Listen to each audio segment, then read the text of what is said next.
Super 8-এ ইংল্যান্ডের বিপক্ষে জয় পেয়ে ড্রেসিং রুমে উল্লাসে ফেটে পড়েন সাউথ আফ্রিকার ক্রিকেটাররা। নিজেদের দ্বিতীয় ম্যাচে মাত্র 7 রানের জয় পায় প্রোটিয়ারা, আর এই জয়ের ফলে অনেকটাই নিশ্চিত হয়ে যায় তাদের সেমিফাইনালে খেলা। সুপার 8-এর গ্রুপ বিতে অবস্থান সাউথ আফ্রিকার, যেখানে তারা ছাড়াও আছে স্বাগতিক ওয়েস্ট ইন্ডিজ, শক্তিশালী ইংল্যান্ড এবং বিশ্বকাপের সহযোগী আয়োজক যুক্তরাষ্ট্র।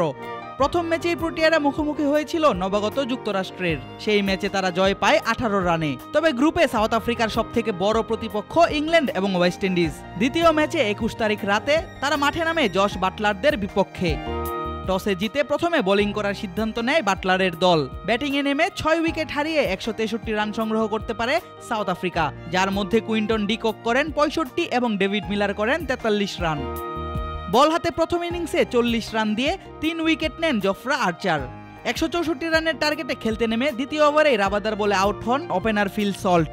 সাউথ আফ্রিকার বোলিং আক্রমণ সামলাতে হিমশিম খেতে হয় ইংল্যান্ডকে।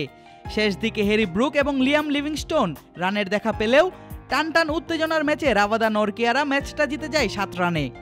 আর এই জয়ে অনেকটাই নিশ্চিত হয়ে যায় সাউথ আফ্রিকার সেমিফাইনাল। তাই ড্রেসিং রুমে এমন উল্লাস প্রোটিয়াদের। 5-স্টার রেটিং প্রাপ্ত বিএলডিসি টেকনোলজির Walton super saver ceiling fan 65% পর্যন্ত বিদ্যুৎ বিল সাশ্রয় করে আপনাকে রাখে প্রশান্তিতে। ওয়ালটন ফ্যান হাওয়া বদলে দেয়। ম্যাচ শেষে অনুভূতি জানাতে গিয়ে ক্লাসেন জানান, এটা ব্যাটিং সহায়ক উইকেট ছিল না, তবুও আমরা জিতেছি। এটা খুবই চমৎকার একটি জয়। একই ভিডিওতে প্রোটিয়া বোলার নরকিয়া জানান, আর একটি মাত্র জয়, তারপরেই আমরা সেমিতে। ডেভিড মিলারও নিজের প্রতিক্রিয়া জানাতে গিয়ে বলেন, এটা অবিশ্বাস্য ফলাফল। এই জয়ের জন্য সবাইকে ধন্যবাদও জানান এই মিডল অর্ডার ব্যাটসম্যান। কথা বলেছেন প্রোটিয়া পেস ইউনিটের অন্যতম অস্ত্র কাগিসো রাবাদা। এটা খুবই ভালো একটি খেলা ছিল উল্লেখ করে তিনি বলেন, আমি নিশ্চিত যারা এই খেলা দেখেছে সবাই উপভোগ করেছে। এখন পরবর্তী খেলার দিকে ফোকাস রাখতে চান বলেও জানান এই পেসার। গ্রুপের 2 ম্যাচ খেলে দুটিতেই জিতেছে সাউথ আফ্রিকা। চলতি বিশ্বকাপের সবগুলো ম্যাচেই অপরাজিত প্রোটিয়ারা। পরবর্তী ম্যাচে তারা মুখোমুখি হবে স্বাগতিক ওয়েস্ট ইন্ডিজের বিপক্ষে। সেই ম্যাচে জয় পেলেই নিশ্চিত হবে সেমিফাইনাল। হারলে অবশ্য হিসেব করতে হবে নেট রান রেটের।